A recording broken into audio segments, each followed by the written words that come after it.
is nothing that is too hard for God. One of our greatest sins about praying is that we do not ask for enough. That when I get on my knees in prayer, I give God an opportunity to show up and show out. You have not because you ask not, which that scripture means you have little because you ask little. If we would open our mouths wider, we'll get bigger bites from God. I'm not looking for religion. I'm not looking for tradition. Won't change you, and that's about a relationship with God. What I really need. I've made my decision. I need a fresh vision. I will show you great and mighty things. Down to me. Fresh vision. It's not a matter if I see. The matter is if you believe. If you believe. If you believe. If you believe. Thank you for joining Fresh Vision Church this morning. This is a special day. We have had several of the county mayor candidates here with us, been able to ask questions, get to know them. There is a purpose and a reason that we are doing this, and I believe very strongly, as the Bible teaches, know them that labor among you. Amen. We have had feedback of how some did not even know the candidates or what they looked like, if they had met them in Walmart, much less some of the things they stood for, or some of their core beliefs, until we started having this meeting. Once I've heard that, I'm like, it's worth it all. And so this morning, it is a great, great honor and privilege to welcome one of the county mayor candidates, Miss Rhonda out. Yeah, won't you stand and give a great big welcome this morning.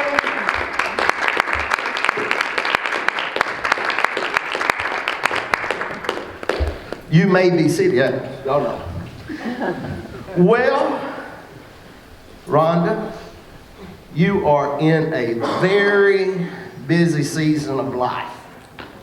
I'd hate to think you live like this constantly. I would need to double up on my Prozac. Lord, I shouldn't joke about stuff like that, should I? Not in politics. It really stick with you. Tell us, introduce yourself and name the committees that you're sitting on at this moment, because I had it written down, but it was too much characters for words. Thank you. So I'm Rhonda Allen, and my husband is Mike Allen. We've lived in Smyrna all our lives. I actually grew up in Laverne. I claimed Smyrna because back in the day you had to come to Smyrna for high school. So and that's, thank goodness, because that's where I met him. So we've been married for 35 years. We own a heating and air conditioning business, Allen's Air Care.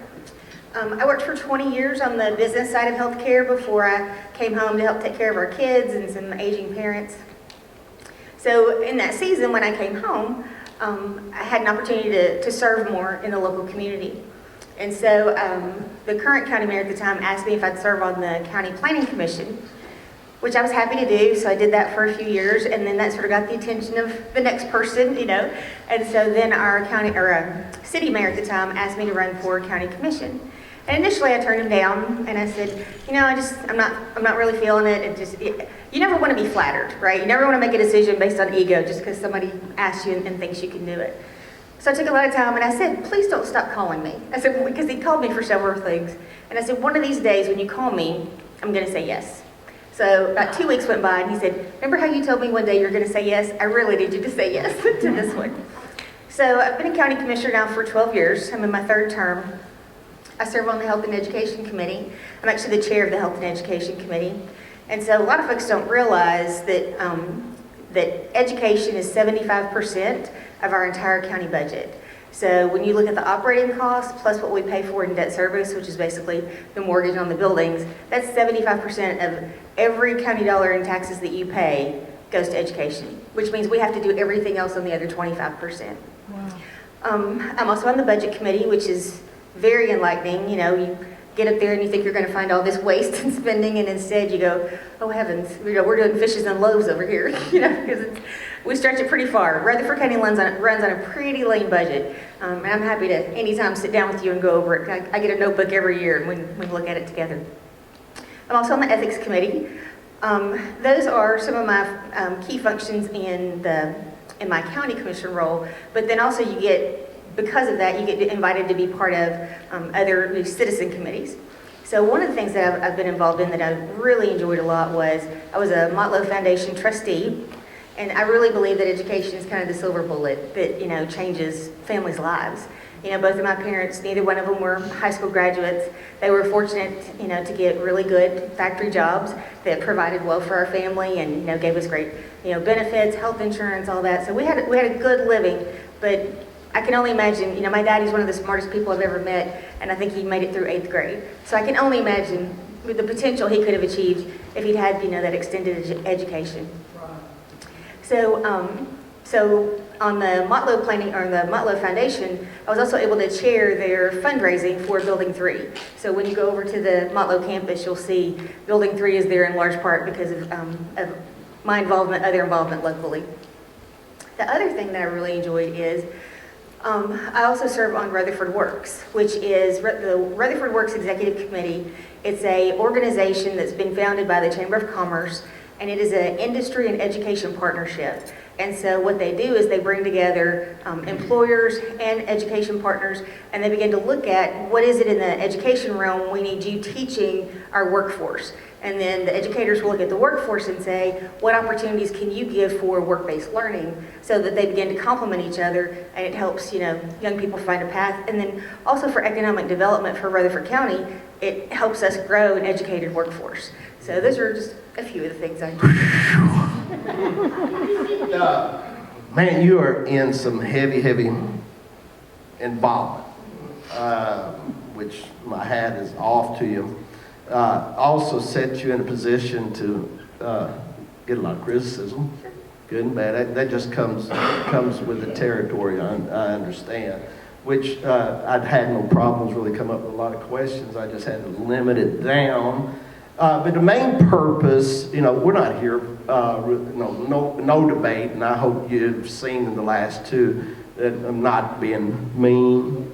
There's opportunities, but not to be mean, not to be disrespectful, but just to get to know the candidates in a different light than, I don't want to do like the forums of the county, because, and I don't know, you might correct me on this, but it's basically the same questions, maybe worded in a different way and in a different order. So people that want to know about that, there's plenty of them to go to. But I want to get to, like sit down and have a conversation like we would if I was at y'all's living room having a cup of coffee. And so, we've been very transparent. I rented from you or signed a lease with you a little over 10 years ago. And, you get to know, it's important to know a person's character. And if you know a person's character or how they think, then the rest, you can kind of figure out how they're going to go. If somebody came to you and said, Mr. Purser, he wants to sign a contract with me, but I don't know if he pays his bills or if he could be counted on. You're in a position that you can answer that because you have an insight to that. I would say Sandra delivers the check on time every month. I'm going to do the same kind of thing you just did. You opened the door. I'd give glory and honor to my sweet wife, who, like Mike said, he sits in the background and supportive. And, they say behind every successful man is a surprise mother-in-law. That's pretty much. But, to get to know a person's ideology, I've asked questions that, globally, nationally, locally, and there's reason and behind that chaos. There really is, because what affects us globally will eventually affect us locally. And to be able to repair. I'm glad it happens that way. I'd hate to think that everything that happened locally ended up affecting globally, even though that it does. I hope that our young people, that somebody that listens, that there would be a spark inside of them that says, I can make a difference in my community. We think, well, what difference can one person make? You ask an MLK, Robert Kennedy, Gandhi, the list goes on and on, that one person can really, they don't make the total changes, but, get the ball rolling and all that. And so I think all the questions and the conversation are interesting and gives an insight to the person. Now, how long have you been a Christian? Since I was 13. Now somebody said, what in the world does that have to do with anything? In my opinion, and as being a pastor, I'm not saying that a person who hasn't given their heart to God doesn't have good morals, but there's just something about the foundation that if the foundation is destroyed, then, the whole house is going to come down eventually.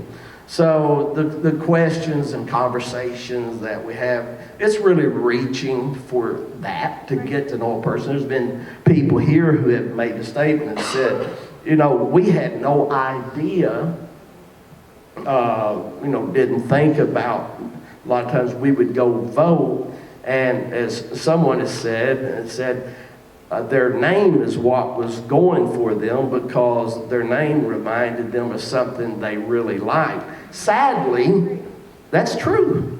It is true. And so, as in my calling in the kingdom of God is a teacher, and I like to provoke people to thought.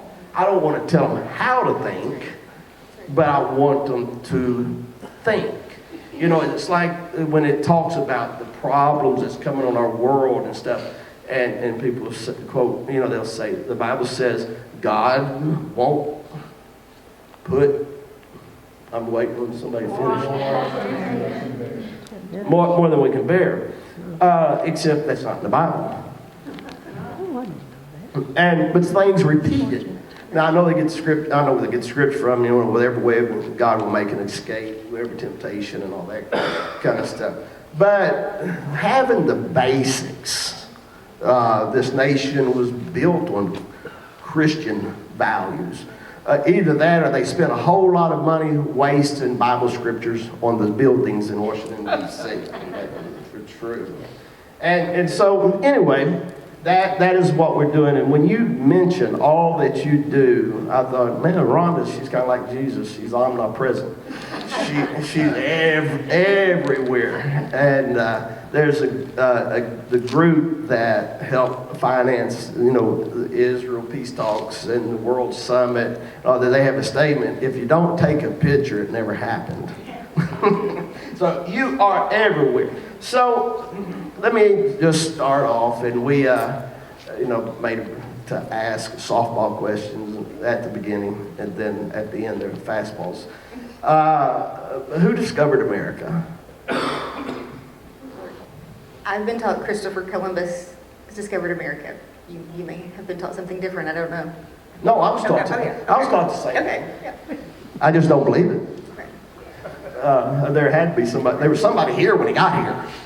But that just gives an example to me about people thinking. Sometimes Christians don't act like God saved their brain, but he said, as a man thinketh in his heart, so is he. And so, we'll get on more to it. I think it's very important where we get our information from. That's right. And, turn our mic up just a little bit, because I'm sitting next to her and I can't hardly hear you. What motivates you? I'm always happiest when I feel like I'm contributing to something, when I'm making a difference. And so I would say that's probably one of the main things that motivates me. When I see an opportunity where I can give to a situation, give to a person or a cause or whatever it is, if I have talents and I have ability and I can contribute in a meaningful way, that's what motivates me. Why this position? So the way my brain is wired is I see problems in 3D. So as you talk to me about something that you have an issue or a concern with, I see it in a three-dimensional way. And so I love to solve problems, and I've naturally always been one of those people who kind of overcomes objections. So when I see problems and I see that there's a way to move the pieces of the puzzle around to solve the problems, I want to be part of that. And so that's kind of what I see going on now in county government. You know, we've got a lot of big decisions that are ahead of us, which is not true for it's true probably for every season. I'm just more aware because I'm in the thick of it right now. And so I feel like the relationship between our city government and our county government in a lot of ways fractured. And even I, you know, at the commission level, I've been conditioned through the years to think about the cities and the county as us versus them. And I've got some recent examples where that kind of shifted my thinking, that there's not an us and them, it's really all us. And there's going to be times when our city government and our county government, their interests don't naturally align. One's going to want something, the other one's going to want something different. But as many times as we can, we need to seek out ways that we can form partnerships.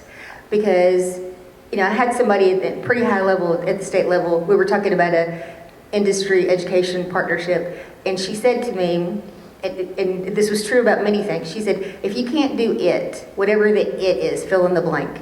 If you can't do it in Rutherford County, you can't do it anywhere. And she was talking about all of Tennessee. And I feel that way. I feel like we've got a lot of the right pieces to the puzzle. But, you know, people do business with folks who they know, they like, and they trust. Right. And when there's no trust, Right. and trust is fractured, then you can't make progress. And so I feel like I can rebuild those relationships and get us all moving forward. I've always said, like, I never wanted to become a skeptic, you know, a cynical heart, and I didn't want my heart to become, you know, untouchable kind of deal. Last couple of years, you almost can't help it, you know, and you talk about the truth, and we'll talk about that a little more. But it's what we've been told is truth. It seems like it almost seems who you're listening to. End time prophecy. I've always found that intriguing. The only problem and conflict I had was when I would go to another conference or something and somebody else was teaching, it would be different. But I would leave and I'd go, I believe that. And then the next time, okay, I believe that. It's like our belief system really is based on the confidence we have in the person telling it or teaching it. Self-motivation and studying and reading. I've always told my kids, you know, if you don't read, you can't read. That's right. You know, we all the answers we need now is in our pockets. That's what we go by. I'm really concerned in those areas. 3 to 5 years from now, where do you see yourself? You know, when you get asked that question professionally through the years, you know, they always want you to give you kind of a canned answer. And my answers never fit the can, right? So my answer is just pretty much what I started with. I always want to see myself in a role where I'm contributing meaningfully to whatever I'm involved in. You know, this decision to run for this office or any other office was not about ambition. It was not about ego. I never ran for the commission to do the next thing. I ran for commission because I wanted to do that job. I spent a year trying to decide if I really wanted to do this job. And so, and I'm making that choice because I feel like I have a skill set that office will benefit from, and that I feel like the citizens and the employees of Rutherford County can benefit from. And so, whether I, you know, win in May and advance to the general and become the county mayor, or if I take all this knowledge and relationships with me God's going to put it to use some way, somehow. And so I just, I walk in obedience and I let him guide that path and just order my steps and I just move forward, so. And I understand that position as a pastor. You have sometimes people come in and they'll say, what's your vision for 10 years from now? And honestly, I've been around long enough, I can give them an answer that they want to hear. But I really want to be the truth when sometimes they say, I'm trying to make it to next Sunday. God didn't say he would, I know he's got our life planned, but I was so glad when Dave said, my next step, my steps are ordered by God. And then so that way it doesn't stretch my faith so far out there that I'm like, so I can appreciate that.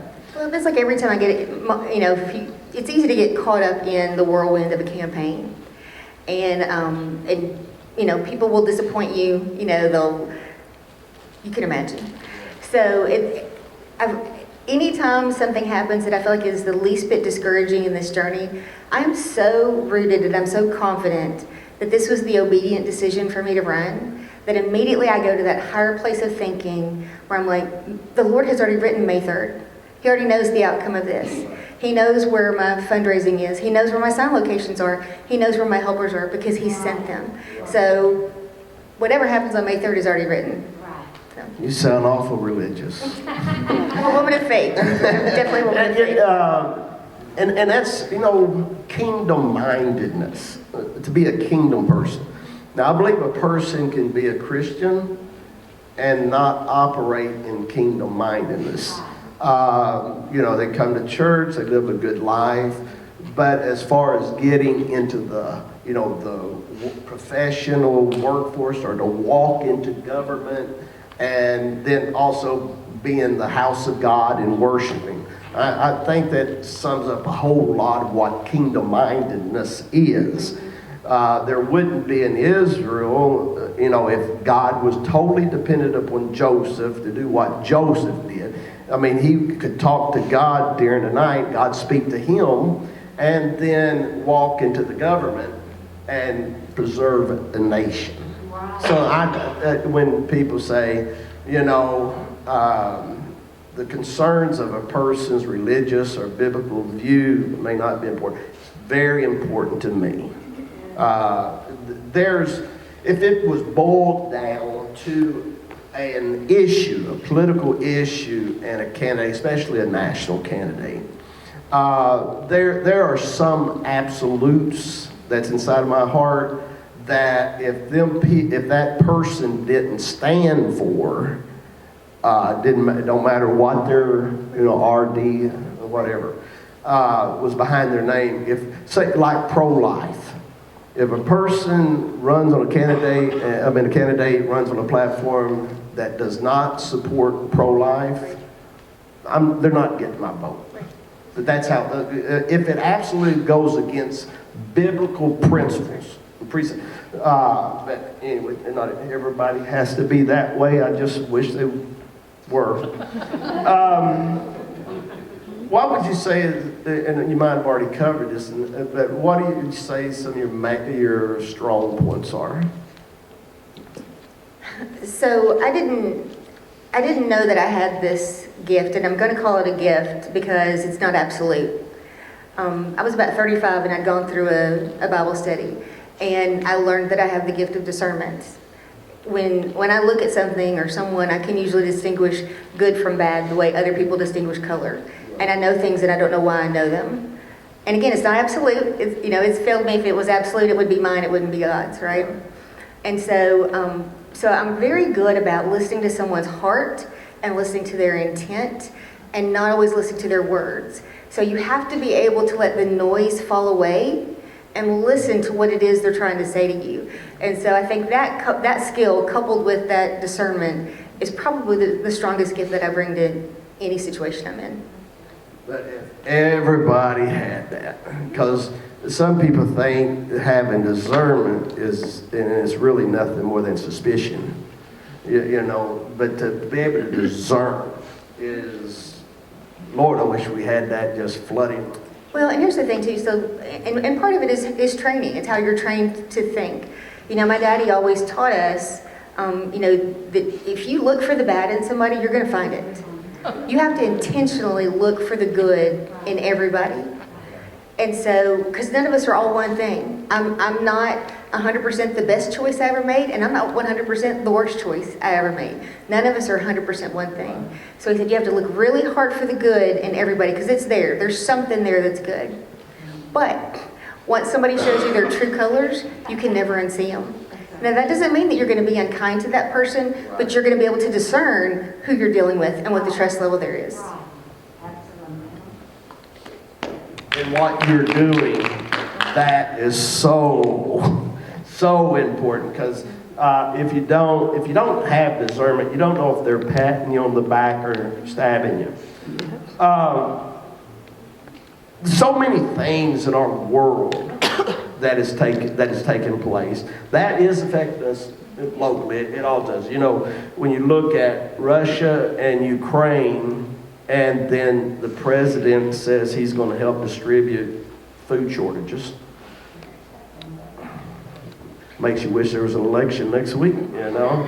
And I understand everything he says is not, you know, probably coming from a sound place. But if we didn't have God on our side, you know, the world looks black. A person that doesn't have faith, darkness is covering the land. You know, if we were looking for something outside of God to anchor our hope in, and I think Paul saw it when he said, if I had hope in this life only, I'd be of all men most miserable. My prayer is, and it has been, God, bring revival and reformation to our country. We're not going to be able to sidestep and accept and expect to be prosperous and saved and not have God. If you was on a chart and you was looking at the decline of morality and, you know, crime and all this, you could go back to where prayer was taken out of school. 10 Commandments off the walls, simply because one child might read them and believe it. You know, it's just like something is not making sense. Up is down, and you know, the meaning of words. I'm like, I am too old to change my vocabulary. I mean, I still think man means a man. Can you describe a woman? Not describe. Define a woman. I'm sorry. No, I didn't say that. I was hoping that was a rhetorical question. No, we can't take nothing for granted now. No, it doesn't seem like one, but when you're going all the way up to the nomination for the Supreme Court justice, you're like, oh, you would say yes or no. Can you define a woman? Can you describe, give a definition? Yeah, it's pretty simple for me. It's biology. I mean, You know, at birth, there's lady, two. a girl, you know. Yeah, at birth, there's two choices. It's male and female. Yeah. I wasn't ever taught that there was a third. No. I think New York has like 30-something now. Yeah. 36. And 36. let me just, I'm going to get slightly off track for a second. I have a sister who's a pediatrician. It never occurred to me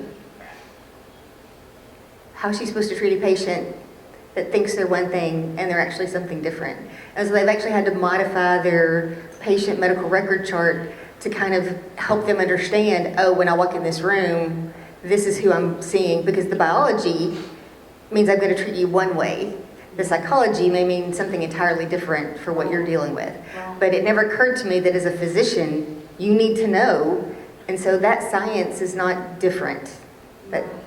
So. It seems like science is something that has become fluid now. When you have an individual that is serving on the cabinet that was born a biological male and decides to become a woman and becomes, what is it, the New York Times Woman of the Year? Yeah. That's some kind of nuts. Yep. Pardon the pun.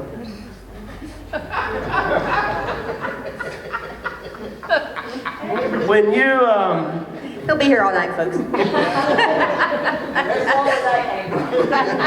It's just a sign. Tip the waitresses, yeah.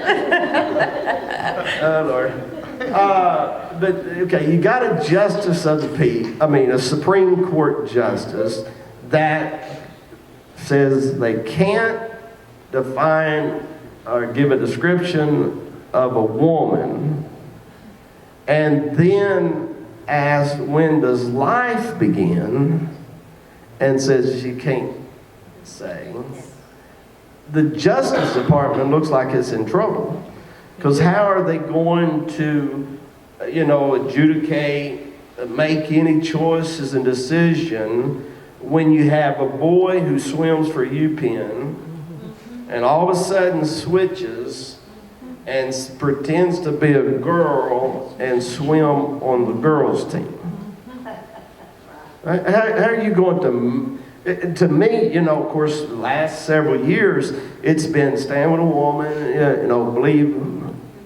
believe everything they say is almost that way. And now it seems like the table is turned, and women are just not, and young girls are not being treated fairly. I will say, I had somebody say to me not too terribly long ago that what one generation tolerates, the next generation embraces. And so I have genuine concern for that. We raised our boys, in church. We raised them to believe certain things. The world is exposing them and teaching them different things. And so you pour all you can to them, until they become adults, and then they get to decide what kind of adult they're going to be. And so I have great concern for that. You're right. Yeah. They just don't get to decide really and truly what their gender is unless they can change their chromosomes, and it's like, this is one way to get canceled. But now that's some of the absolutes.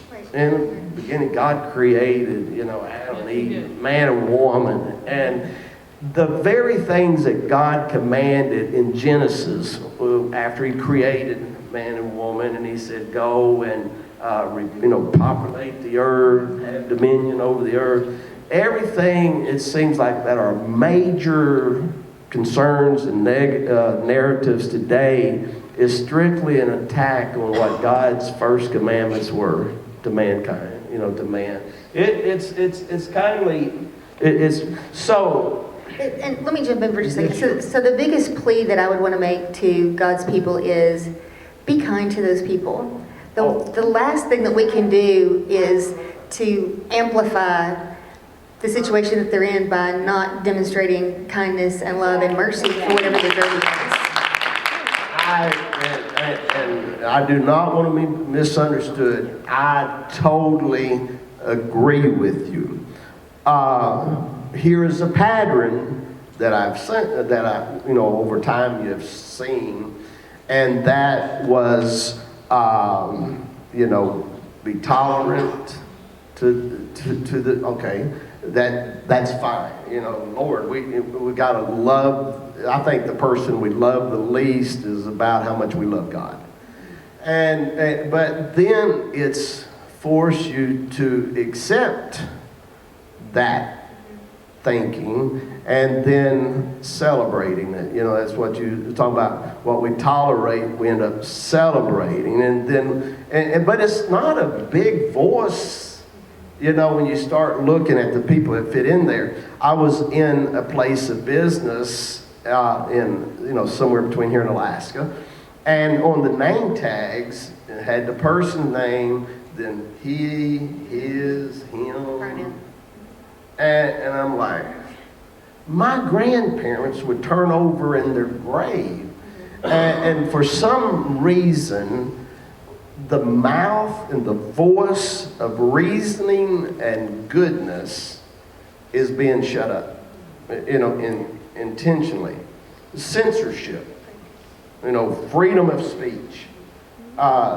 There's a horrible attack on that.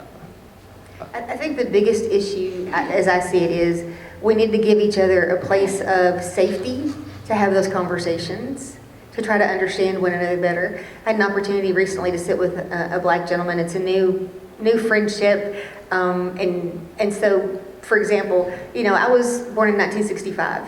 So in 1972, I'm in school. They're teaching us, everybody's the same. You're not supposed to see color.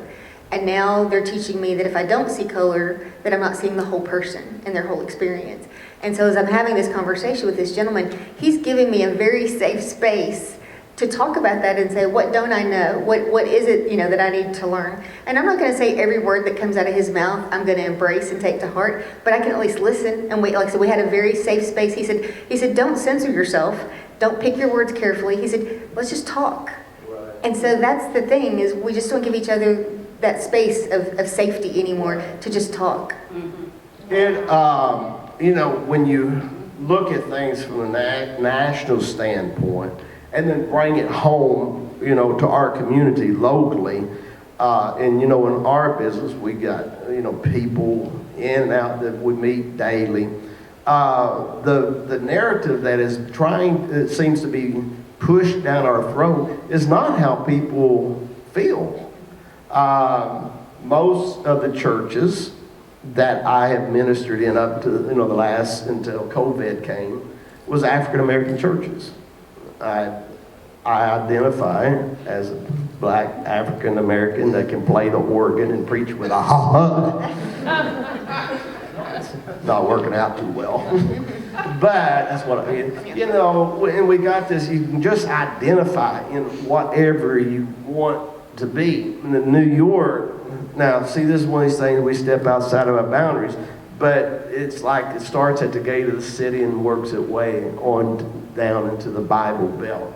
Because some of the things that was taught as sin 10, 15 years ago, unpleasing to God, is now on platforms of churches, good musicians, good singers, whatever, but it creeps in, things creep in. Now, I'm not the type of person to believe that anybody's beyond the reach of God and to experience the love of God. Every Christian has a past. At the same time, every sinner has a future. It's not like God loves you more than he loves me, and God loves me more than he does my wife, and she would argue. But, we all, if we couldn't play, we would say, I need God. I need God. Basically, in my things have gotten real complicated. That we have made simple things that should be simple, complicated. Where is that coming from, do you think? I don't know if we're just trying so hard to hear everybody's perspective. There was a book I read years ago, and again, with most material, you pick and choose the parts that make sense to you, and you leave the other parts in the book. And the title of this book was In Defense of Elitism. And one of the premises of the book was not all ideas are created equal. And so all ideas don't need to be given equal weight and equal authority. And so we just need to do a better job, I think, of vetting some of these ideas, for them to become part of our national conversation. Every little thing somebody utters does not need to be part of the conversation. Does that make sense? Yes. Vetting them and shutting them down. If we're not careful, we can violate the freedom of speech. Now, I think some people, let them talk all they want, because that will take care of the issue. But I think as we look back over the last year or two, the last couple of years, what was considered as conspiracy theory in time has come to be proven a theory, a conspiracy. It's no longer a conspiracy. Warning signs that started just going up and up in my spirit and mind is when they begin to deplatform people, begin to censor individuals, and then the narrative and the dialogue became just one-sided. It violates a biblical principle. Come, let us reason together. And if you shut down a voice, it creates more of suspicion, more of almost a defiance whenever you're just getting one side of the issue. You know, we've experienced, and I think that time is the best defense against, a lie, something that's not true. Just given enough time, and it will reveal itself. The last week or two, when it started coming out about, everything was Russia collusion. Russia did this, Russia did that, and now we're seeing that wasn't the proof is that's not the evidence says that's not the case. When it comes to the C-19, when they shut off voices like Dr. Malone and Dr. McCullough and these, people, one who invented the mRNA. And shut his voice down and let, WHO, the FDA, the NIH, and the big pharma do all the talking. And I think that creates a conflict in the heart of people because all I'm getting is just one side. And my point in saying to vet the ideas wasn't necessarily to the extreme that you're talking about. My point was sometimes people just speak nonsense. And so it's the nonsense, you know what I'm saying? It's the nonsense. Some people just want to hear their own voice. They're not contributing meaningfully to the conversation. They're not taking the problem seriously. They're not trying to be part of the solution. They just want their 5 minutes of fame or attention or whatever. That when I say vet the ideas, that's what I'm talking about. Let the noise fall away and let those meaningful and important and serious conversations take place. Opposite ideas, absolutely. I have learned over time, when I first started in public service, and people wouldn't vote with me, I would just look around the room and be like, oh my heavens, what's wrong with you people? I don't understand, And then over time, I really learned to appreciate a different viewpoint because so many times as you work through that dialogue, as you work through that back and forth, you end up with a better solution than either one of you ever started with. Right. So I have a great appreciation for people who don't agree with me. Right. Our committees here, somebody say, I know this may sound dumb, and then they give their statement, and then it kicks, it creates something, conversation. So, I'm not in favor in shutting anybody's voice down, because I've got a choice. I can literally found out and had my 8-year-old taught me how I could change the channel. It's not because, we start off with what seems ridiculous and reasonable. Alex Jones. Oh, forget it. Okay. We can use that as an extreme because it's a voice that people has opinions about. And just me saying that right there, there could be people that are very for him having a free voice to speak. And then you have that's kicked him off, every platform that they can. And so naturally most people will go, he needs to be taken off without taking into consideration. It's back to that doing your thinking, and because you take something like, and this is just an example that in October he was saying that Russia and Ukraine would be in war, and I'm not an Alex Jones supporter, or either I'll ask you what podcast you listen to. But I do like a variety I really believe in doing that, because that vetness, as you talk about, not censorship, it will take care of itself. I think that's why CNN's dropped 90% of their viewership, is people seeing through a lot of the garbage, and it's like in the free market. Tennessee, they had a license law for our business. They didn't have the people to enforce it, so the people who got their license was the ones with a target on their back. And finally, they dropped it, and I was glad, because I think like Mike and Heaton there, if he does a bad job, the market's going to take care of it. It won't be in business. If you've been in business so long, it's not because you did bad business. It's because, we try to do good. And I think in my business, it's the same thing if you don't do good. So I think it just raises up so much suspicion in people when we shut down one side of the conversation. It's not American. It's not American, and as far as vetting, the nonsense and stuff, we've got the right to turn it off. We change channels, but when they're and in my opinion, is that in the next few years, the mainstream media, who's owned by 3 or 4 major companies, is going to be a thing of the past, as people have the freedom to go, on the internet and go online now and get different sources of information. But that's not here and there. But it has an effect on our thinking locally. The cancel culture and censorship. I'm not for that at all.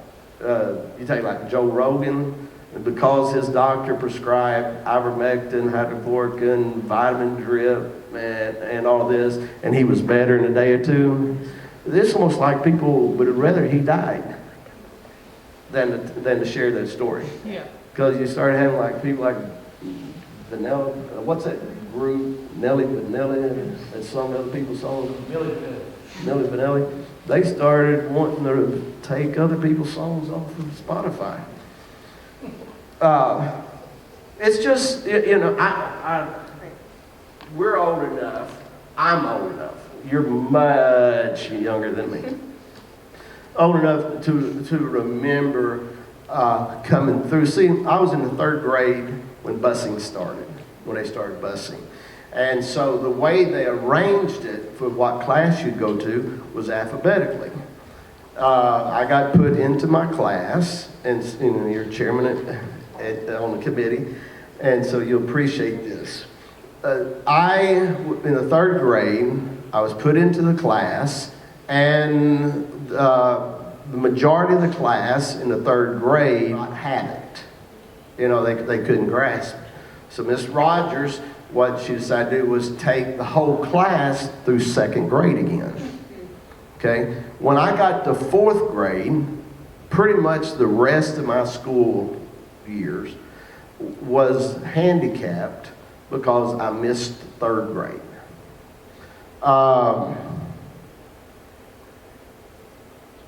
When I look at, you said 75% of our budget is in education, you would expect to get a whole lot out of that. Thank God for the nice buildings, but it's education. Sometimes you expect to get a whole lot for that amount of money. The No Child Left Behind, that they changed it. Well, it's not No Child Left Behind now. What do you know what it's called? I don't know what it's called. Huh? I don't know what it's called. Anyway, you know what it is. And do we still have that kind of operation in our education department? There has been a growth in positions called RTI, which is response to intervention, and these are teaching coaches who will come in and work with children. We'll pull those children out of classrooms and work with them one-on-one to help their growth and their development. So unlike your situation where the whole class had to go through it because you had one teacher, now you'll have supplemental positions that will come and try to help supplement with those kids.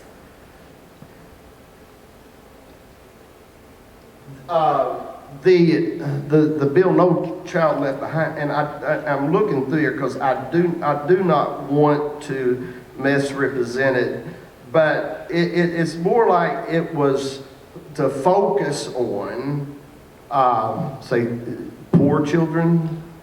I mean, even the law, and it says, children of color, those that have special needs, and a fourth reason.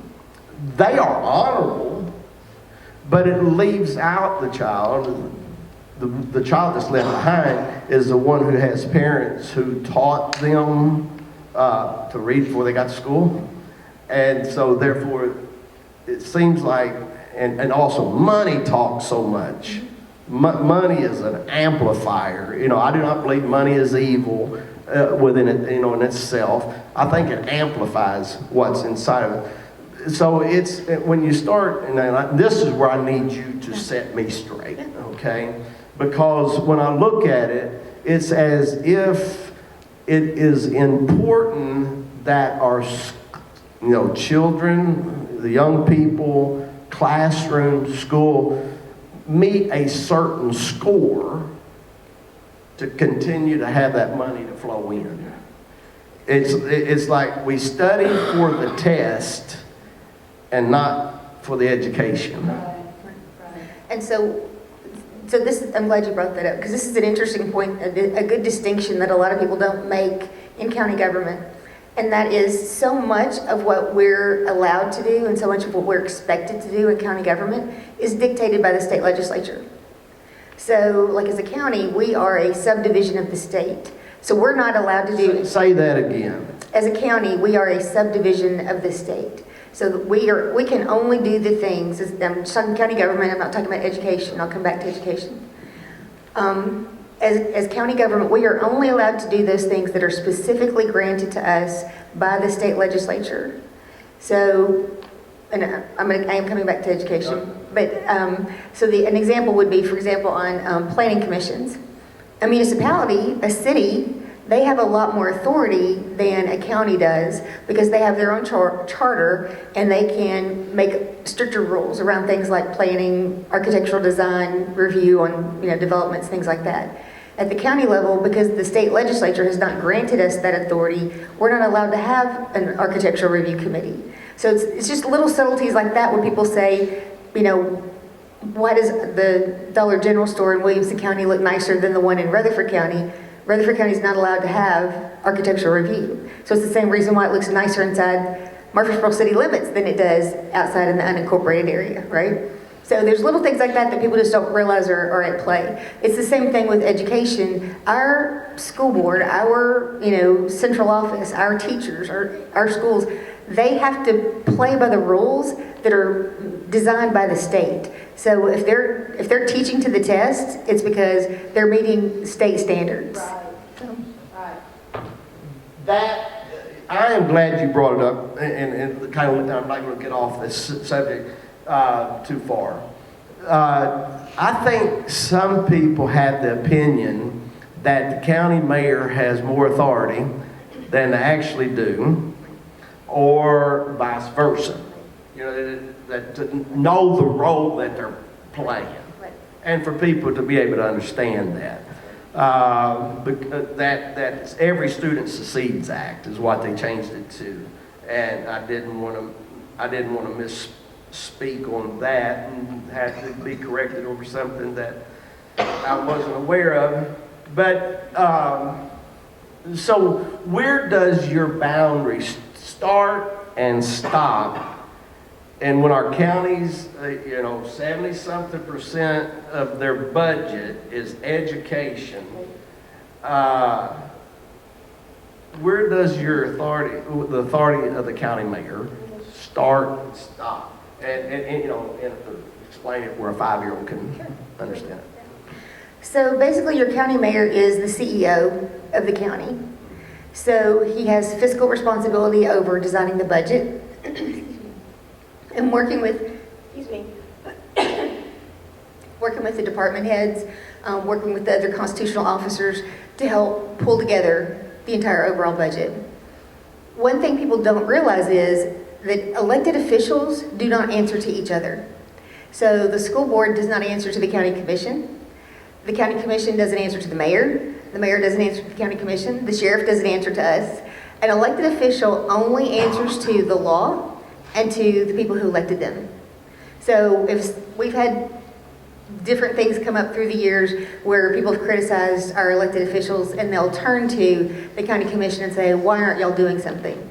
We don't have the authority to do it. And so, so in the county mayor, your mayor is the leader of the county from the standpoint of he needs to be able to see, she needs to be able to see the entire landscape of how all of these pieces fit together and be able to cultivate and develop relationships with all those people.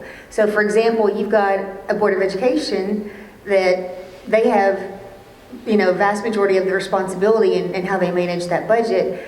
At the state level, they've come to the county and they've implemented something called maintenance of effort, which means that whatever level of monetary support we've given to the school system last year, we can't ever give them money less than that. So it's called maintenance of effort.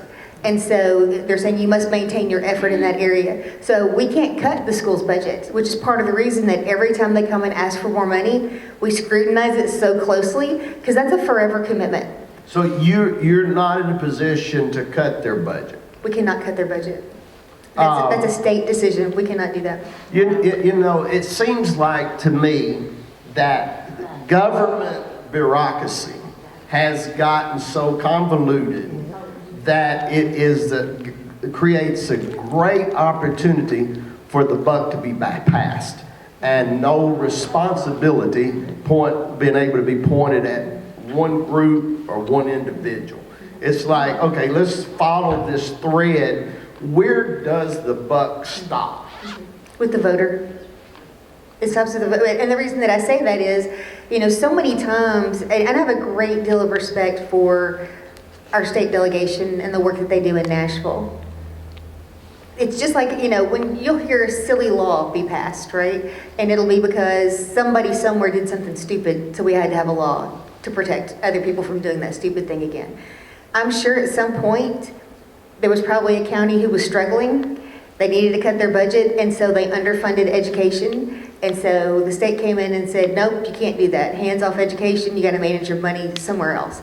So I'm sure there was probably a good intent with its origin, but so many times at the state level, they will pass laws that protect the local people from the local people they elected, not realizing those same people elected them.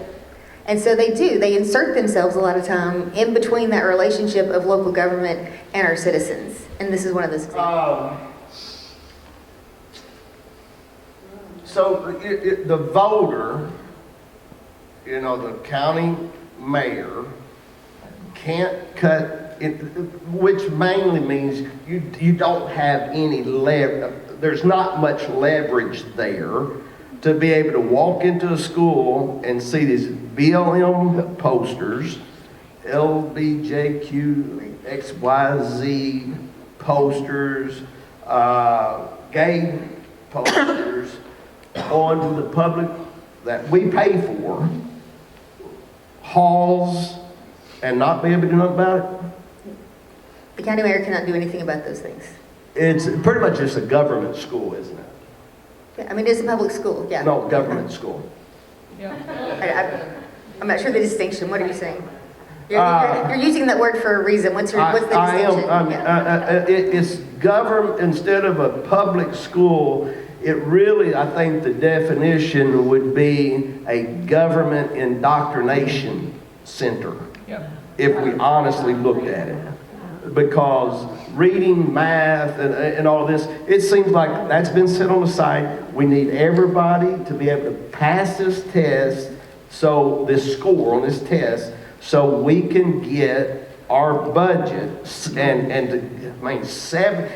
70% of my budget in my house, it better be something I can see and get my dollars worth. In our school system, we have right at 50,000 children in our school system, and we operate 50 schools.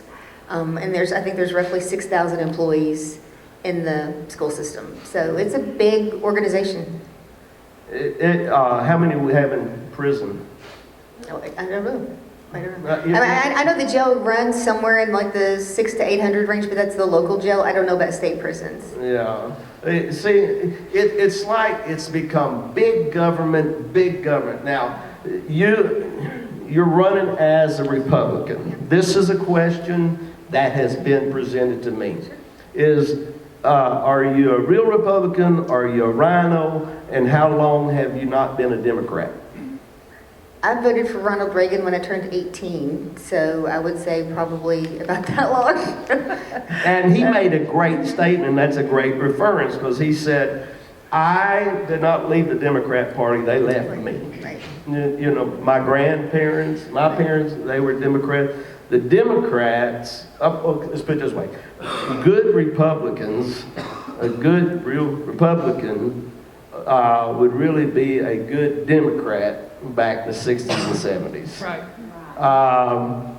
It seemed like it has shifted to the left, where it's not just a liberal, it's a leftist. It's Marxism. I remember when I was in school and got the communists, they got up there in the United Nations, beat a shoe on the platform and said, we will take over America without firing a shot. That we will bring communism in. That almost seems like something that is accepted now in mainstream. It's not a republic. It's not, the democracy that this country is built on. And I think you're absolutely correct. It goes back to the voter and individuals that will stand up. And because freedom is not given, it has to be taken. Well, and part of the reason that the responsibility lies with the voter is that it's very easy to watch television and think you're informed. That's why we're having this. I mean, people don't realize that at the local level, we don't vote on any platform issues. We're never going to vote on guns, bathrooms, so many of the issues that define whether or not you are a Republican, Democrat, Independent. We don't vote on those. Those happen at the state level and above. We take care of your schools, your roads, we help you throw your trash away, and we do public safety. And those are things that are uniform for everybody. So as you're beginning to examine who's that person you want in that role, part of what you need to understand is, a big part of it is that fiscal management, is that fiscal responsibility. And so I'm one of the few people who will stand up many times and say, what's that going to cost? And so not only do I want to know what it's going to cost this year, what's it going to cost next year? And, we get it, like for example, we're getting some new public safety buildings, and we're getting those with grant money. Fine, but are we going to sit and build? They're public safety buildings. It's for the rural parts of the county, and so they might need fire, ambulance, police, And so, but I don't have staff for those buildings, and so my grant money isn't going to cover the staff. So it's those kinds of things. When you make decisions, you have to be able to say, it's the kind of the Stephen Covey principle of begin with the end in mind. If the end is going to be a fully staffed, functioning public safety building, what's it going to take to get there? And so you have to look years out. For example, okay, so another thing is, so right now, our school system, whenever we grow by at least 1,000 students, we have to look at possibly building a new school. So we were running on average a new school a year. Last year, we grew by 1,800 students. That's a school. It still takes 2 years to build a school. And that's if we had the money today, we were ready to go with it.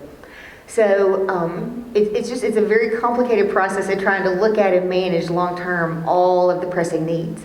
Our school system right now, they want us to approve multiple additions, and they want them done all at once. They made a recommendation for $137 million. So I sat down with our finance director. She has all of our debt scheduled out. And so she can, in an Excel spreadsheet, she'll plug in a number, and all the other cells shift and change and can tell me at what point does our current tax rate not support that borrowing. So borrowing today might mean, if revenue stays flat, borrowing might mean a tax increase in 3 years. I need to know that. Yeah. And so those are the kinds of, so then when I come back and I talk to, the Health and Education Committee, and then the Budget Committee, and then the full commission before we make those votes, we need to understand what's the decision going to be financially, but at the same time, you also have to think about, do we want to make those improvements and make room for those kids? Because guess what? Next year, there's another 1,000 kids coming. And the next year, there's another 1,000 kids coming.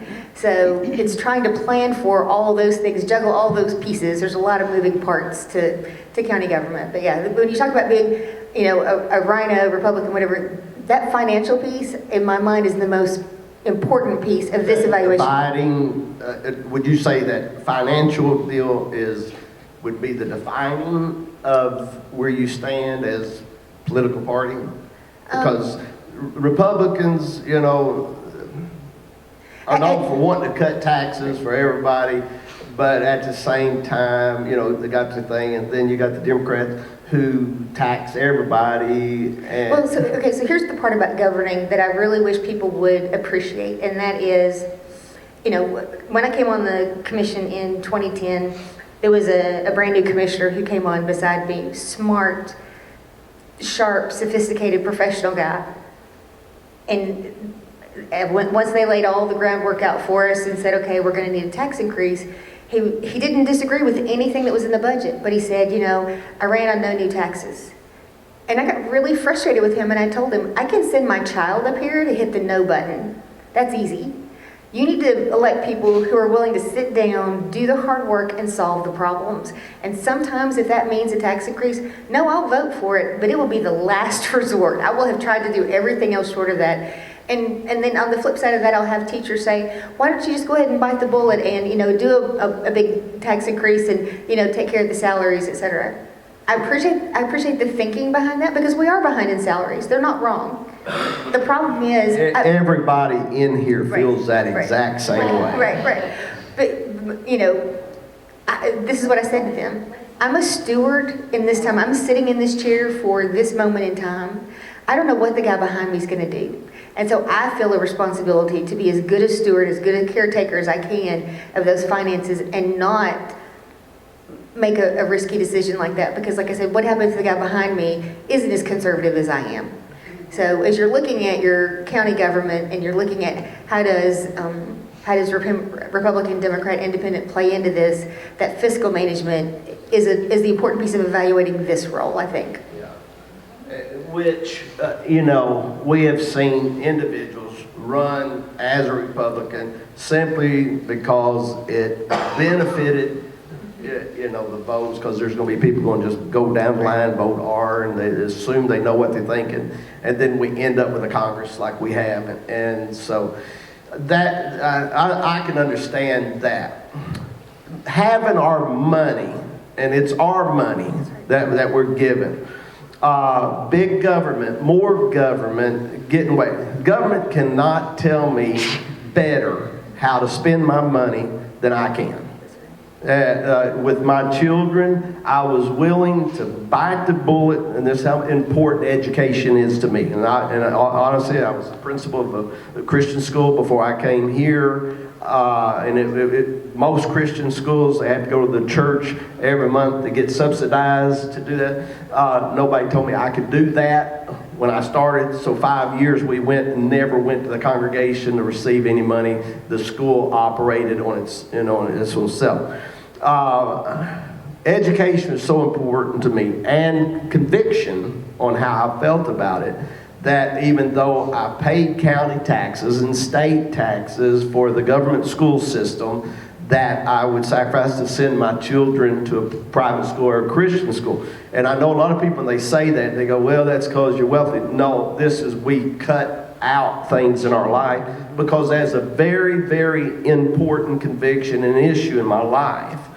And if you had the authority, and I had the authority really as a voter and the state, I wish education would be taken into the hands of a parent that said, I want to be able to send my kid to a private school or a Christian school because of my convictions, and don't make it harder for me. Now I know, when you start talking about 75% of a county's budget, that's a major big bucks. And every school that is built, there's usually somebody in the county that's getting some big bucks put in their pockets. That makes for a good donation campaign donation. And so money talks. The Bible says money is the answer. Money answereth all things. It really does. If we had enough money, then all these other issues would not be a problem. But when we say the voter is the one that gets to say the last vote, they're the one that gets to make the decision, I think that is an illusion. You understand? I'm not saying that what you said is a lie. I think it is an illusion. We go and vote. We think we are being able to say and make a difference, and we do. It's a news cycle for about 3 days, and then it's back to the same old thing. One of the comments that before I started reading back on Facebook, what was said was the first one was just a good old boy, and it didn't feel like a compliment. You the only one that I knew at that point, and I do want to say this, and I'm gonna have to buy you lunch if I keep on. You came to my office and asked me to be one of your public supporters. I could have not been more honored. I thank you for that. I was greatly honored. I humbly declined for the purpose, and I think I explained. I wanted to get to know somebody. Now you would think somebody I rented from all this time. And my wife and I, we love you and your family. You've been very kind to us until you raised the rent. It only took me 10 years, right? After 10 years, I still didn't like it. But I still, you've been very good. Lord, that only makes sense. I understand that. But as people like here in church, they're great people, and I use this as an illustration, but that doesn't make them a great piano player. That's right. So just wanted to get to know you, and you visit with us and stuff. And I know, being married 45 years, a lady has the opportunity; she can change her mind anytime.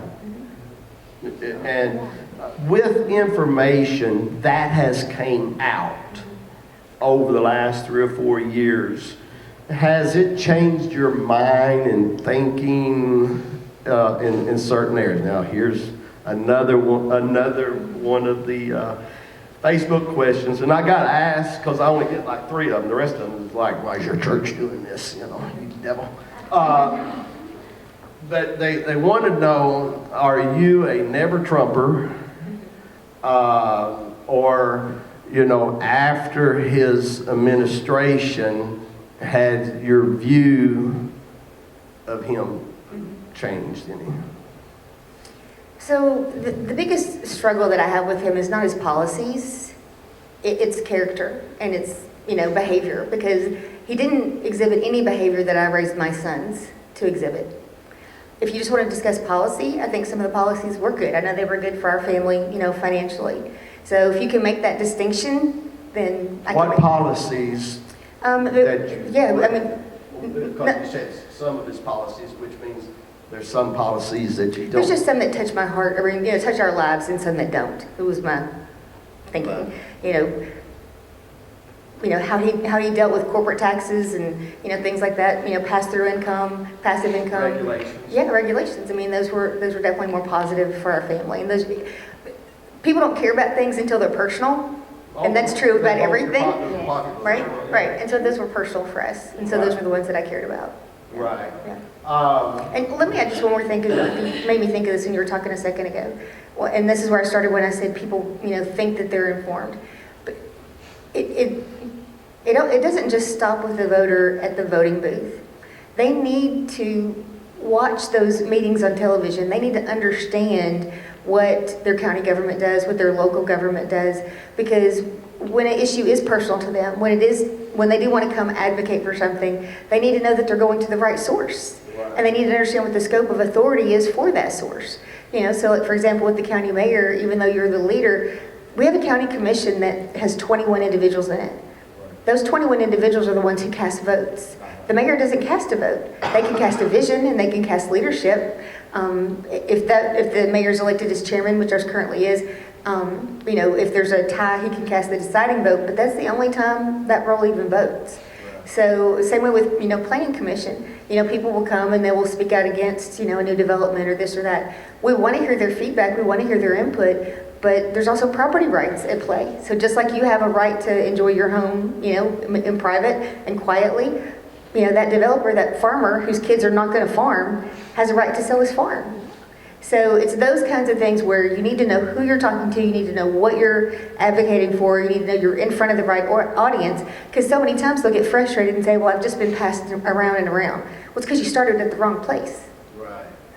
Well, that farmer whose kids are not farming no more because they have to continue to pay the taxes on the farm that's been paid for 50 years is a setup for failure.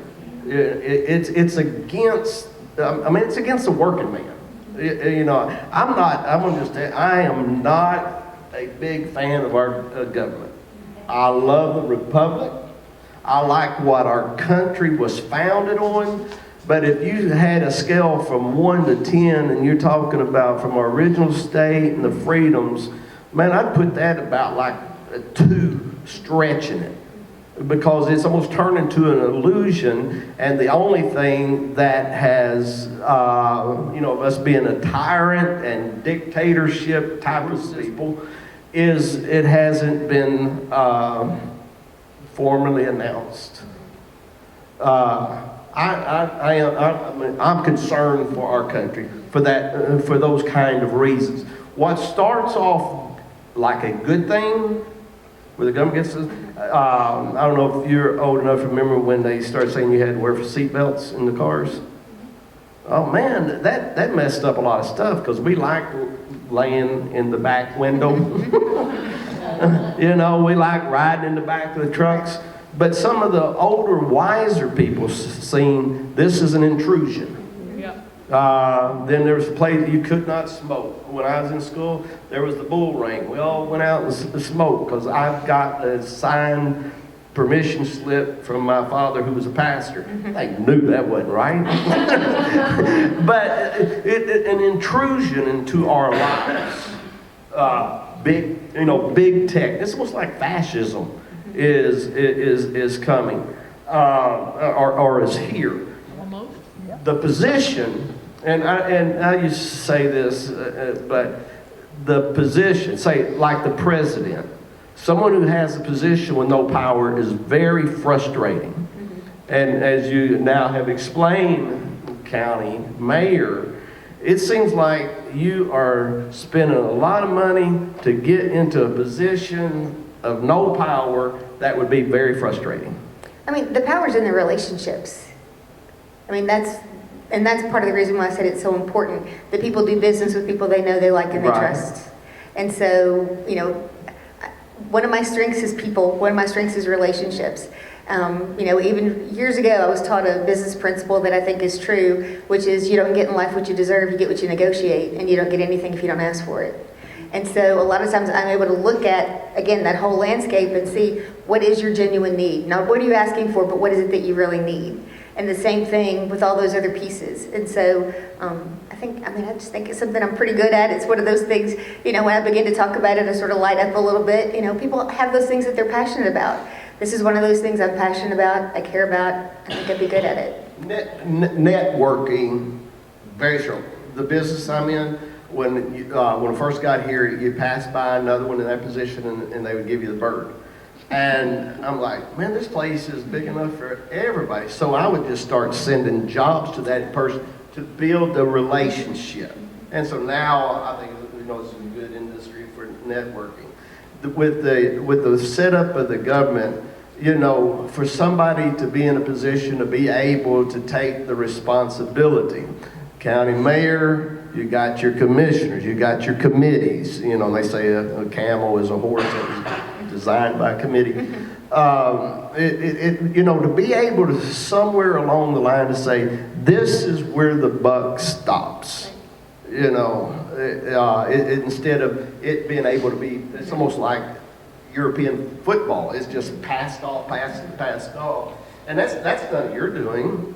I mean, I don't think, you didn't design that, did you? I didn't design it, but for us on the where the buck stops, there's so many different steps along the way for checks and balances. And so, you know, for example, when the school brings their budget to us, it has to go through the Health and Education Committee.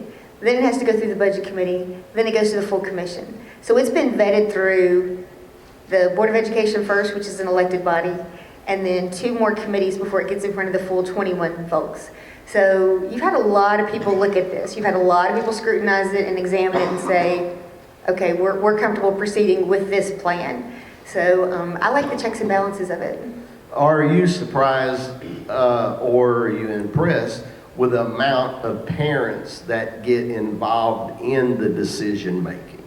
Okay, so you're talking to a former PTO president, so I'm always in favor of parents being involved. Yeah.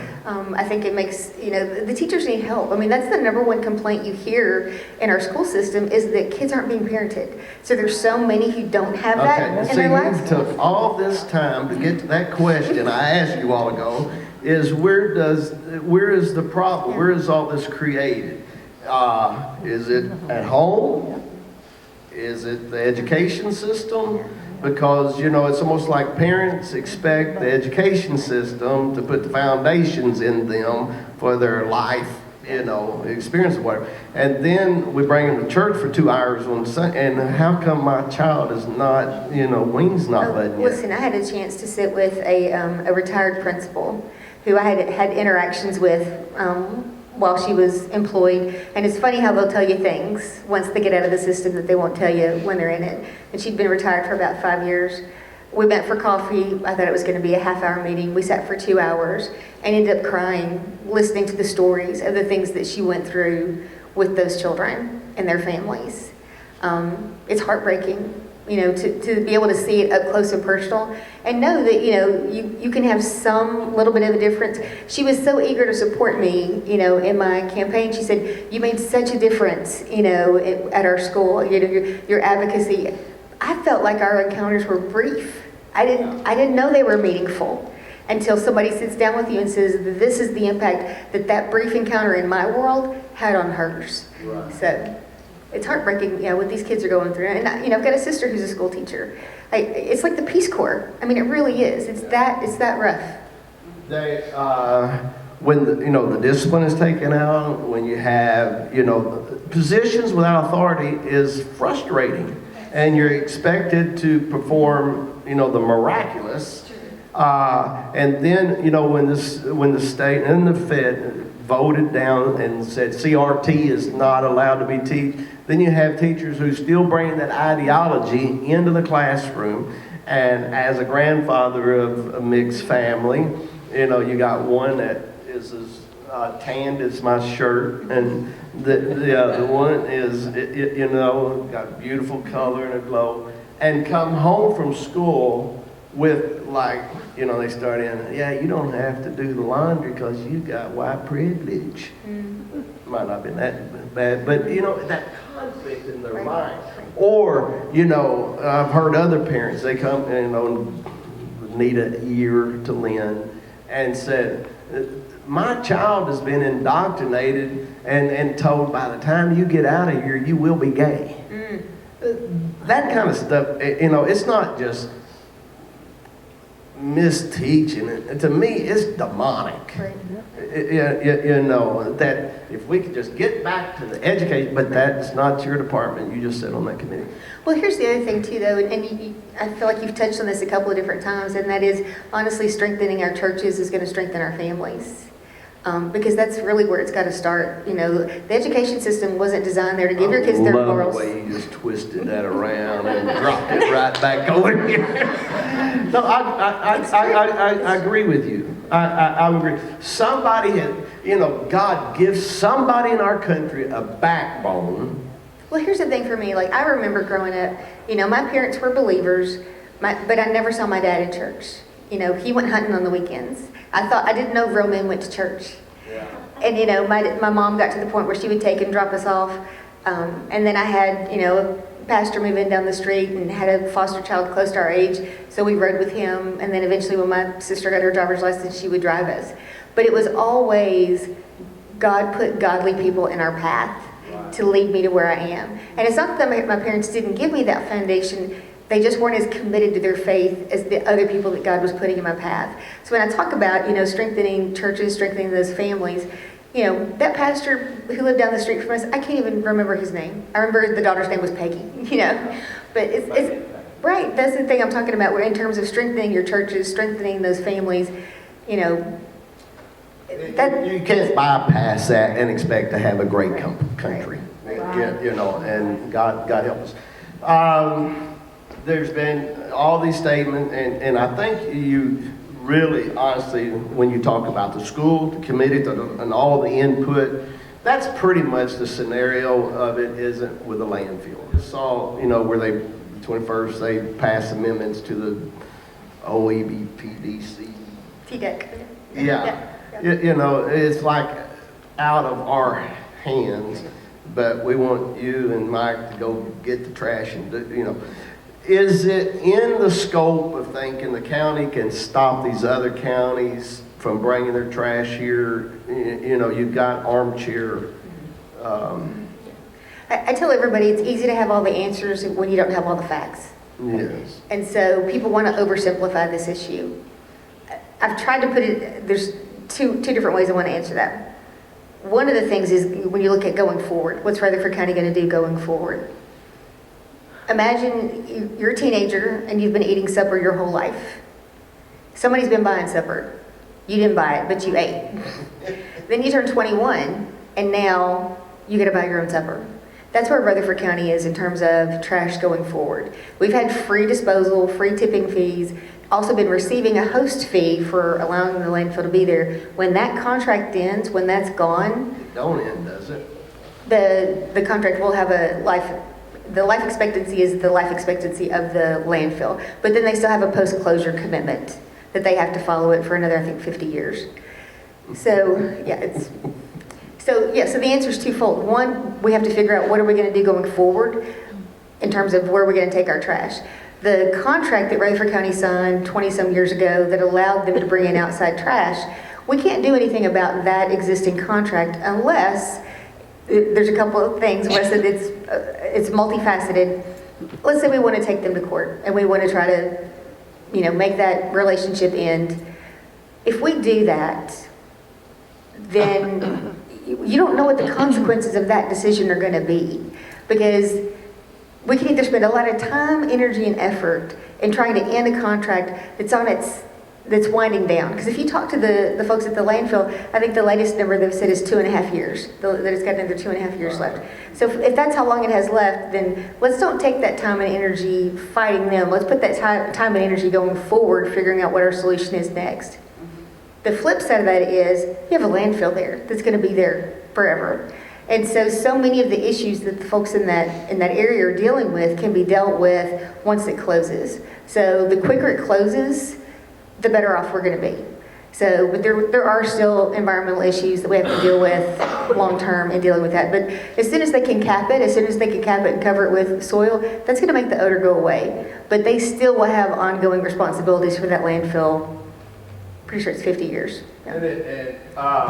The talk of the expansion is right next to it. Yeah, we don't need to allow the expansion. I've been opposed to the expansion all along. I think it's time for somebody else to be hosting the trash, because I can see the different counties lining up, volunteering. Listen, you'd be surprised. There are smaller counties who don't have the same economic boom that we have. It could be a huge economic driver to those communities to have trucks coming in every day. They're going to get a restaurant, they're going to get a gas station, they're going to get tipping fees, host fees, those things. So there are counties where this could be a boom for them.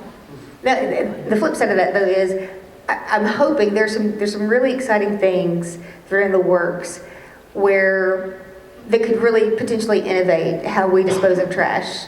And we're closer than we've ever been to those conversations becoming reality. But you know how easy it is for something to look good, and then just fall apart. So, so I don't know for sure if that's going to happen. But if the path that currently the city of Murfreesboro is on is a path where they're going to be able to have the waste disposed of in such a way that it could be sold to TVA and can be used in exchange for coal. And so if that's the case, if that happens, that's going to innovate not just Middle Tennessee, that's going to have a national impact. And then that takes care of your waste stream. And that takes care of another county needing to be able to take your waste. There's only about 10% that would need to be buried at that point. Right. And we sent men to the moon 1969. We can't solve trash. It is freedom is a very important issue as American freedom. You know, personally, I just like government to get out of my way. Right. Let us run our own families. Let us, you know, as long as I'm not hurting my neighbor and I'm contributing to all this. I don't, in my opinion, you can't keep just throwing money at a problem and expect that to solve it if nothing else is getting done. We talk about growth, we talk about expansion, all of this stuff, but where is the bridle that comes in when our impact fees are still, I mean, probably pretty much the lowest, They're low. real low. Okay, this is another one of those situations where the state inserted themselves in between us and decisions we wanted to make at the local level. So years ago, they passed a law, and it's called the County Powers Relief Act. They're not relieving the county of anything except for their power. Any bill they say, any bill that the government says, Yeah. it's opposite. It's opposite. So when you said to the county, no, okay, I understood. Yeah. And so what they did is they limited what we could charge on our fees. Rutherford County, we operate under a private acts. Hey, y'all in the state? And so when they passed that law, if you didn't have a certain language in your charter, in your private act, that allowed you to raise your fee, you could only raise it if you followed their rules. So this past year, we changed to a system where we went to what's called an adequate facilities tax, where you get charged per square foot instead of the flat $1,500 that we were doing. My concern in going to that was, have we now incentivized builders to build smaller than 1,500 square feet? We've not seen that be the case just yet, but that could be an unintended consequence of that move. But right next door, you've got Williamson County, who had a different fee structure built into their private act, so they were able to raise theirs. Municipalities, they operate under a different function than the county does. So when we talk about growth not being able to pay for itself, that's a big reason why. So how we change it? At the voting booth, honestly, talk to your state legislation, your legislators. They're the ones who vote. They're the ones who make those decisions. Yeah. I have no say-so in that. I'm a voter. I have no say-so. Well, but part of it is you have to have a conversation with your state delegation. You tell them the issues that you care about. Yeah. Well, gosh, it is interesting because there is the big complaint of the infrastructure not being there, the growth outdoing us as if growth is the trophy. But like I think we explained, it said my grandchild's leg, was ankles twice as big as her other one. We did not use the term she was growing. It's swelling because it's unnatural, it's not unhealthy. And in our county, I think there is unhealthy swelling. And that's the other part too, where you talked about the county mayor's role. Right. So you have to keep in mind, in Rutherford County, you have 5 different planning entities, each with their own planning body and their own planning policies. So you've got each municipality and the county. So part of what I want us to do as a county is begin to collaborate more, work together more, plan together more, make sure that, our roads are connected to their roads, are connecting regionally, so that we're beginning to look, because the issues that affect Smyrna don't stop at Smyrna city limits. The issues that affect Rutherford County don't stop at our county limits. So we've got to begin working together internally, so that if we're going to, move on to be a leader in the Southeast region in Middle Tennessee, we got to get together right here first, get our own house in order. And that sounded so simple. It's more complicated than what someone that goes 8 to 5, comes home, watches Bonanza. It's a little more complicated than that. That is why Fresh Vision, we wanted to get involved. At least get informed. To have some interest. There's some that are having more interest in politics now than they did 4 weeks ago. And it gives people, that maybe watch it on video, they'll have an understanding. Hey, well, I know her a little better. I understand him a little better. Because you can get on Facebook and just get, online, and just get all kind of information and a lot of that. That's the thing, even on my, we've been promoting my campaign page. And so I would say at least 75% of the questions that I get have nothing to do with county government. People don't realize, because they just don't know, again, what I said, what the scope of county government is, that it's local. These are local issues. They're not your state and your national issues that we vote on, that we have authority over. Okay. I'm going to start closing this down. The big issues that I think exacerbated more people's thinking was COVID. Now, you and I, we talk about it. I said, hey, Rhonda, you put something on Facebook, you kind of came, and it was in a friendly tone, but it was, the discussion. And I think this is where, when people's dialogue got cut off, when the communication, because then it became just one-sided. You lost a great friend a little 6 months ago. We was afraid. My wife's oxygen level was down in the 70s, and when we walked to the walk-in clinic, the doctor said, "I don't think she's going to make it to the hospital." We get to the hospital, and they start saying, "Did you have your vaccine? Well, you're going to die, and we're putting you on a ventilator." Just like that. And I look at the woman in the EMS that said she's getting her clinical hours, telling us that it wasn't much hope because you didn't fit into the deal. So there's been a lot of discussion. You can argue for or against mask mandates, vaccine mandates. That seemed like a very easy thing to answer. It's very easy for me to answer, and I think it's personal choice. I think it's your choice to get the vaccine. I think it's your choice to wear a mask. But I don't think we should force you to do either one of those two things. I wouldn't want anybody to force me to do something I don't want to do, and I wouldn't force anybody else to do that. The thing you're mentioning on Facebook, I intentionally kept all things COVID off my page until we had a friend who was 45 years old, single mother of 2, went from diagnosed to dead in 10 days. Yeah. These girls had no support system whatsoever. They call me from the hospital and say, "Mama's gone, what do we do now?" Yeah. So I'm the one who takes them to Woodfins and goes with them to Maple View. I was in a very emotional and vulnerable place where I would have done anything to give those girls their mama back. So I did say, if the vaccine can save somebody, if it'll save you, please consider getting it. I did. And I do not. Matter of fact, whenever it came out here, I just got back from South Korea on February the 9th. And so however long, it was like less than a month there that it's hit our nation, and you're getting all these regulations, shut down, lockdowns and stuff. And I said, let's take a couple of weeks and at least get our head around it.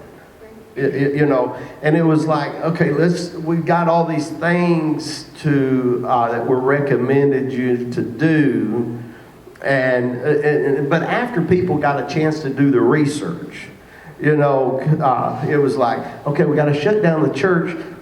Let's have church in the plumbing department at Home Depot because they're open.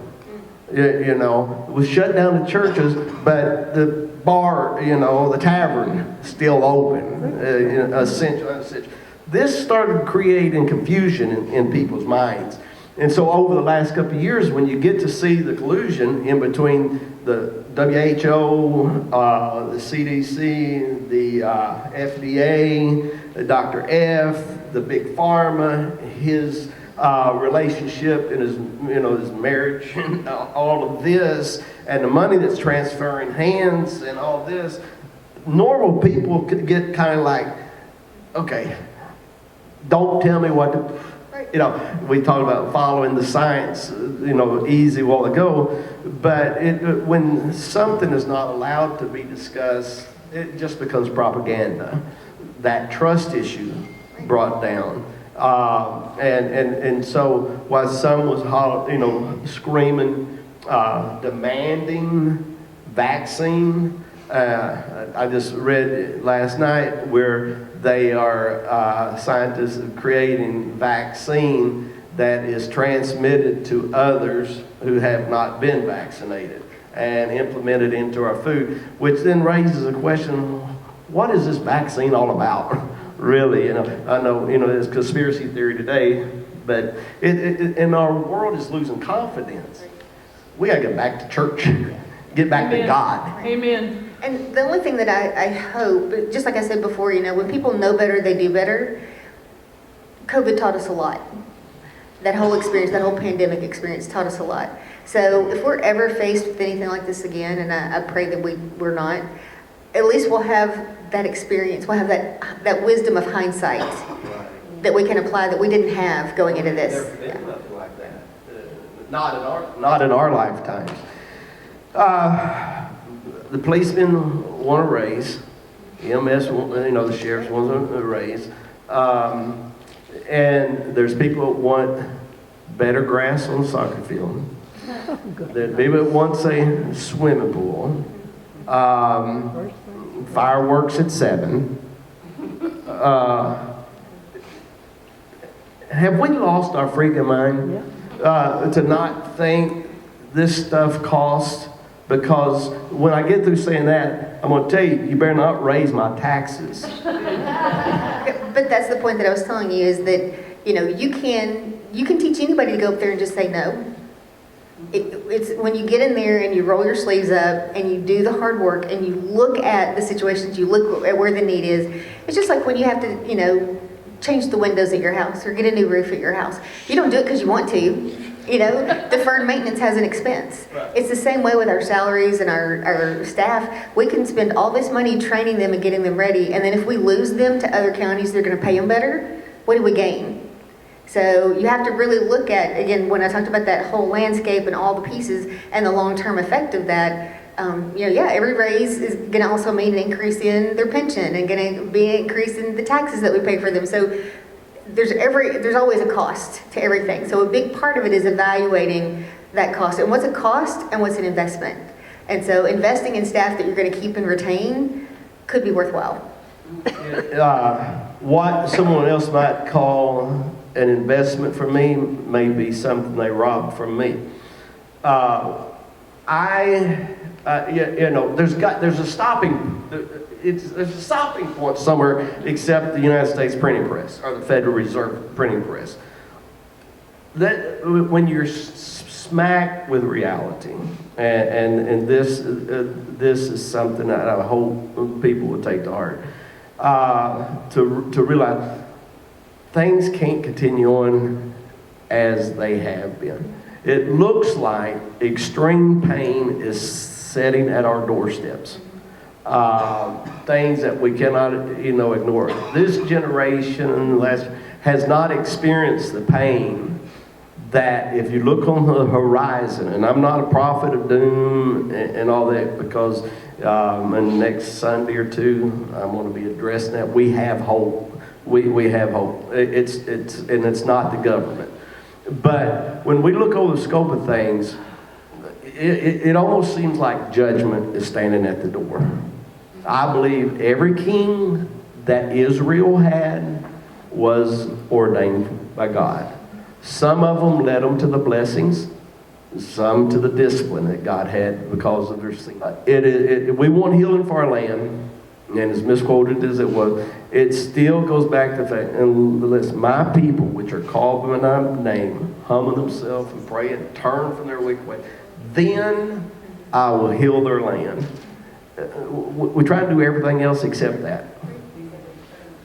Thank God for freedom of religion, freedom of speech, and all that. But if we are to stop and think for a minute of the reality that's facing us,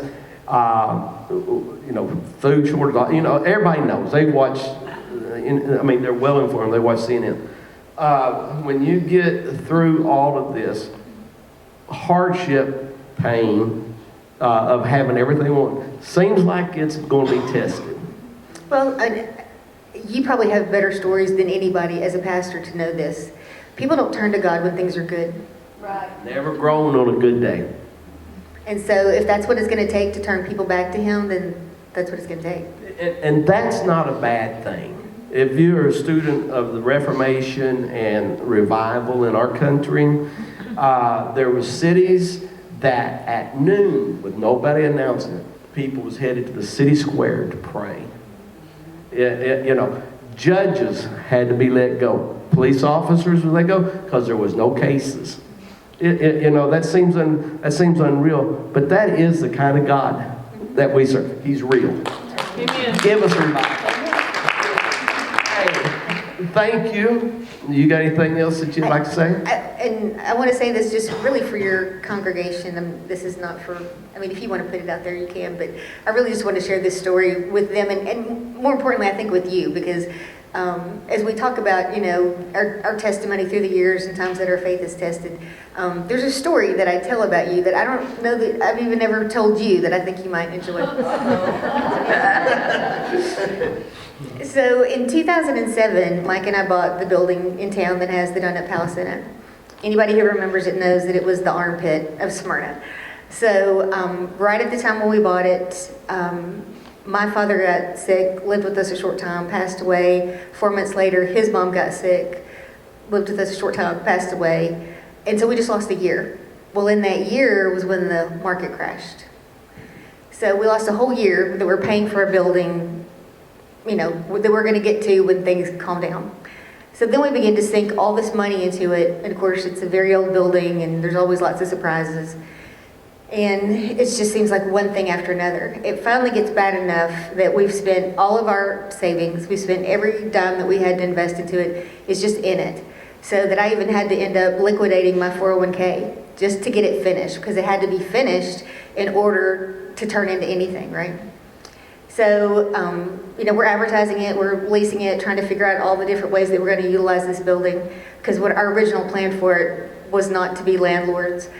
And so I had a lot of people come look, a lot of people come talk to me, and you had reached out to me about just needing a very small, very specific space. And we went back and forth a couple different times. There was other places that you were looking at. And so you didn't know where I was. You didn't know my level of desperation and needing, to get this place rented or not. And so I had just gone through a Bible study where I'd learned about anointing oil.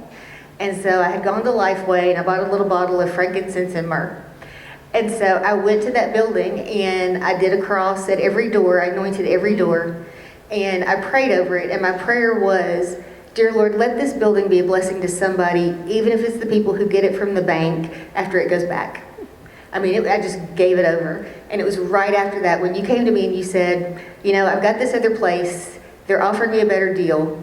But for some reason, I feel like this is where I need to be. And you signed your lease with us, and that's what began to turn everything around for us. And so all these years later, here we are still in our happy little relationship. So thank you. Thank you.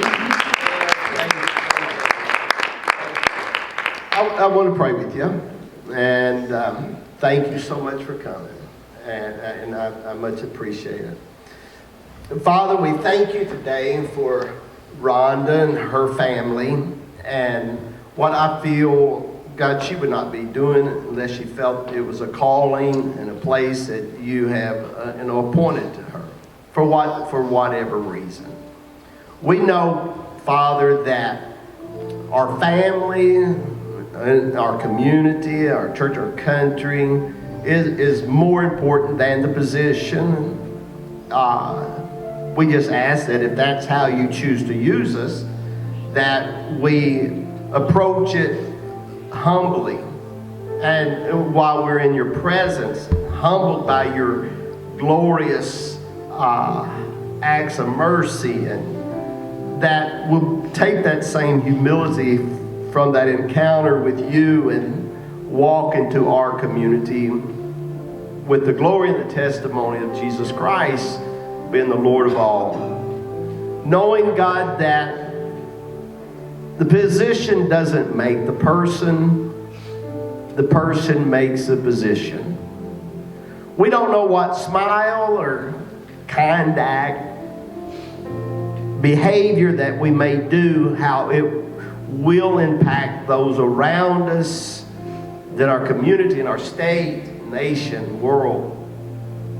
We just want to be and submit ourselves as instruments and tools in your hand to use for your glory. God, I thank you for all the individuals, candidates of whatever position that, and you know the motives, you know the intents. But I ask you, God, that your will be done, and the children of God that are reaching out to you, we realize that all things work together for good to them that love God and are called according to your purpose. I ask, Lord, that somebody today, for whatever reason, you can take the most silliest and most honest things and touch somebody's heart to turn towards you. All of this here is temporal. Eternity is long. I ask you, God, to touch from the White House down to the church house and then to your house. And we know it is all possible.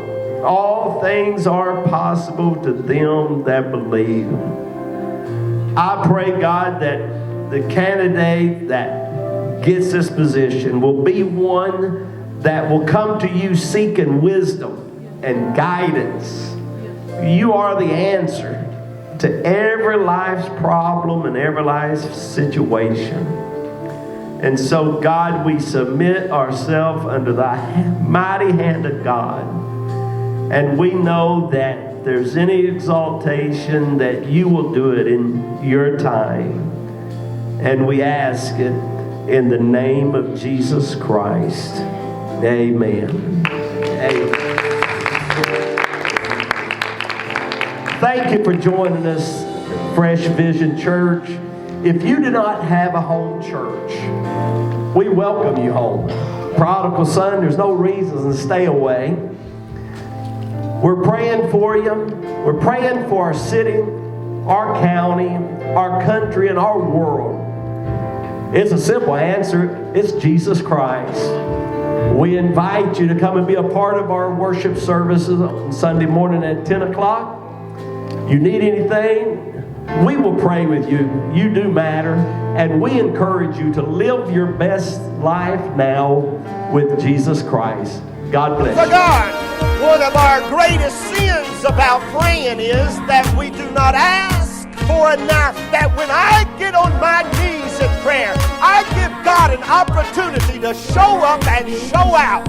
You have not because you ask not. Which that scripture means you have little because you ask little.